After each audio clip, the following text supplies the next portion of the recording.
हम पुकार पुकार के बोल रहे हैं सर, आदमी लोग सुन रहे नहीं है। ये तो जादू वाला तेल नहीं है, ये 108 जड़ी बूटी का तेल रहता है। दिल्ली विधानसभा चुनाव से पहले आम आदमी पार्टी और बीजेपी के बीच खूब गहमागहमी चल रही है। इसी कड़ी में नई दिल्ली विधानसभा सीट से बीजेपी उम्मीदवार प्रवेश वर्मा पर नोट बांटने के आरोप लगे हैं। नोट के बदले वोट के इस मामले की शिकायत आम आदमी पार्टी की तरफ से चुनाव आयोग से की गई, जिस पर अब चुनाव आयोग ने संज्ञान लेते हुए एक्शन लेने का मन बना लिया है। चुनाव आयोग ने प्रवेश वर्मा के खिलाफ जांच के आदेश दे दिए हैं। चुनाव आयोग को दी गई शिकायत में आम आदमी पार्टी का कहना है कि भारतीय जनता पार्टी के उम्मीदवार प्रवेश वर्मा ने नई दिल्ली विधानसभा क्षेत्र के लिए अपने अभियान के दौरान आदर्श आचार संहिता का उल्लंघन किया। शिकायत में प्रवेश वर्मा पर हर घर नौकरी अभियान शुरू करने का आरोप भी लगाया गया है, जिसमें कथित तौर पर अभियान सामग्री बांटना और जमीनी स्तर पर प्रचार गतिविधियां करना भी शामिल है, जो कि कथित तौर पर चुनाव मानदंडों का सीधा उल्लंघन है। आम आदमी पार्टी का दावा है कि ये गतिविधियां आदर्श आचार संहिता की लागू होने के बाद की गई, जो कि चुनाव प्रक्रियाओं में निष्पक्षता के लिए नियमों को निर्धारित करती है। उनका यह भी आरोप है कि प्रवेश वर्मा ने अभियान के दौरान एक कथित योजना के तहत जॉब कार्ड और मौद्रिक प्रस्ताव वितरित किए, जो कि जन प्रतिनिधित्व अधिनियम 1951 का उल्लंघन है।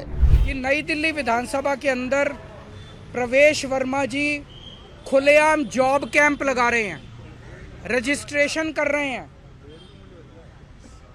खुलेआम पैसे बांटे जा रहे हैं, खुलेआम हेल्थ कैंप में चश्मे बांटे जा रहे हैं। 15 जनवरी को उन्होंने ऐलान किया है कि जॉब फेयर लगाए जाएंगे। ये सारे के सारे इलेक्शन कमीशन की अलग अलग रूल्स और ऑर्डर्स के तहत, इंस्ट्रक्शंस के तहत, ये करप्ट प्रैक्टिसेस के तहत आता है।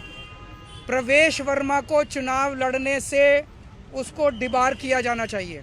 प्रवेश वर्मा के घर पे रेड मारी जानी चाहिए ताकि पता चले उसके घर में कितना पैसा है। ट्वीट कर रहा है, ट्वीट कर करके वो खुलेआम सरेआम कर रहा है। जैसे कि फिल्मों में आप देखते हो ना, मैं तो फलाने का, कोई पुलिस वाला किसी को पकड़ लेता है तो उससे वो कहता है पता है मेरा बाप कौन है। तो उसी तरह से वो तो खुलेआम कह रहा है एक तरह से, प्रवेश वर्मा मैं पैसे भी बांटूंगा, मैं जॉब कार्ड भी दूंगा। मैं नहीं मानता किसी को। इन आरोपों के जवाब में ईसीआई यानी चुनाव आयोग ने दिल्ली के मुख्य चुनाव अधिकारी को दावों की सत्यता का पता लगाने के लिए मामले की गहन जांच करने का निर्देश दिया है। चुनाव आयोग ने आदर्श आचार संहिता का पालन करने पर जोर दिया है और कहा है कि अगर आरोप सही पाए जाते हैं तो सीईओ उचित कार्रवाई करेंगे। शिकायत में चुनाव प्रचार गतिविधियों को तत्काल बंद करने और प्रवेश वर्मा के खिलाफ कानूनी कार्रवाई की मांग की गई है, जिसमें उनके आवास पर छापेमारी और उनकी चुनाव सामग्री को हटाना शामिल है। अपनी अपील में आम आदमी पार्टी ने चुनाव आयोग से कथित चुनावी कदाचार को तत्काल संबोधित करने का भी आग्रह किया। उन्होंने जिला चुनाव अधिकारी की निष्पक्षता पर सवाल उठाए हैं, उनके निलंबन और ट्रांसफर की मांग की है। उन पर भाजपा के पक्ष में पक्षपात करने का आरोप लगाया है। आम आदमी पार्टी ने चुनाव आयोग को सौंपे गए सबूतों के साथ अपनी शिकायत का समर्थन किया है और चुनावी प्रक्रिया की अखंडता को बनाए रखने के लिए तुरंत और निष्पक्ष फैसला देने की उम्मीद भी जताई है।